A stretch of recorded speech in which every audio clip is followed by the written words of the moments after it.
பிதாவாகிய தேவனாலும் கர்த்தராகிய இயேசு கிறிஸ்துவினாலும் உங்களுக்கு கிருபையும் சமாதானமும் பெருகுவதாக. நாளிலும் கூட நமக்கு ஜீவனை தந்ததுமல்லாமல் தயை பாராட்டினாரல்லா, அவரை துதிக்கலாமா? எனக்கு ஒத்த ஆசை வரும், எனக்கு ஒத்த ஆசை வரும் பர்வதம் நீராயன் கண்களை ஏறெடுப்பே.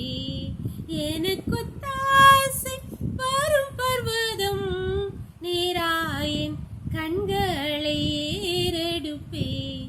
வானமும் பூமி படைத்த வல்ல தேவனிடமிருந்தே எண்ணுக்கடங்க நன்மைகள் வருமே, என் கண்கள் ஏறெடுப்பே. எண்ணுக்கடங்க நன்மைகள் வருமே, என் கண்கள் ஏறெடுப்பே. எனக்கு தாசை வரும் பர்வதம் நீராயன் கண்களை ஏறெடுப்பே. ஒரு வேத பகுதி வாசிக்கலாமா? சங்கீதம் 40ஆம் அதிகாரம் வசனங்கள் 1 முதல் 3 வரை. கர்த்தருக்காக பொறுமையுடன் காத்திருந்தேன். அவர் என்னிடமாய் சாய்ந்து என் கூப்பிடுதலை கேட்டார். பயங்கரமான குழியிலும் முளையான சேற்றிலும் இருந்து என்னை தூக்கி எடுத்து என் கால்களை கண்மேலின் மேல் நிறுத்தி என் அடிகளை உறுதிப்படுத்தி நமது தேவனை துதிக்கும் புது பாட்டை அவர் என் வாயிலே கொடுத்தார். அநேகர் அதை கண்டு பயந்து கர்த்தரை நம்புவார்கள். இங்கே தாவீது ராஜா சொல்றார், கர்த்தர் என்னிடமாய் சாய்ந்து என் கூப்பிடுதலை கேட்டாராம். எப்ப கேட்டாராம்? நான் பொறுமையாய் காத்திருந்த போது சொல்றார். எந்த சூழ்நிலையில் கேட்டார்னு அவரே சொல்றார்.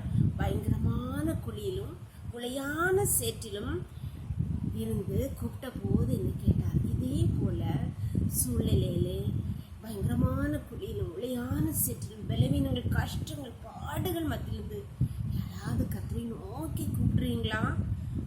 அவர் இன்றைக்கு உங்கள் கூப்பிடுதலை கேட்பார், உங்கள் கண்ணீரை துடைப்பார், உங்களுக்கு வேண்டியபடியெல்லாம் செய்வார், உங்கள் தேவைகளை சந்திப்பார். ஜெபம் பண்ணலாமா? அவர் உங்களிடமாய் சாய்ந்து உங்கள் விண்ணப்பத்தை நிச்சயமாக எங்களை கேட்பார். ஜெபம் பண்ணலாமா? எங்களை நேசிக்கிற எங்களை அன்பின் பரலோகத்தின் தகப்பனே, நாளை கூட எங்களுக்கு ஈவாய் தந்தீங்களேப்பா, நன்றி தகப்பனே. நாளின் காலை முதல் இம்மட்டுமாய் உங்களுடைய தய உள்ள கரம் எங்களோடு கூட இருந்ததேப்பா, உங்களுடைய கிருபை எங்களை தாங்கினதேப்பா, நன்றியப்பா. இப்பொழுதும் பயங்கரமான குழியிலும் உளையான சேற்றிலும் இருந்து கண்ணீரின் பலவீனங்கள் இக்கட்டின் மத்தியில் நின்று உம்மை நோக்கி கூப்பிடுகிற ஒவ்வொரு பிள்ளைகளுடைய சத்தத்தையும் உங்களுடைய செவி சாய்த்து தேவன் கேட்டருள்வீராக, அவளுக்கு பதில் அளிப்பீராக கர்த்தாவே. ஒவ்வொருவரையும் ஒளியான சேற்றிலும் குளிரிருந்து பலவீனங்கள், கஷ்டங்கள், பாடுகள் தூக்கி எடுத்து கண்மலின் மேல் நிறுத்துவீராக. உங்களுடைய கருத்தில் ஒவ்வொரு பிள்ளைகளையும் தாழ்த்தி தருகிறோம். இந்த இரவுக்களை மூடி மறைச்சுக்கோங்க. சகல துதியும் கனமும் வல்லமை பலனும் ஞானமும் எங்கள் தேவாதி தேவன் ஒருவருக்கே செலுத்துகிறோம். இயேசுவின் மூல ஜெபங்கள் நல்ல தந்தையே, ஆமென், ஆமென். God bless you. கர்த்தர் உங்களை ஆசீர்வதிப்பாராக. ஆமென்.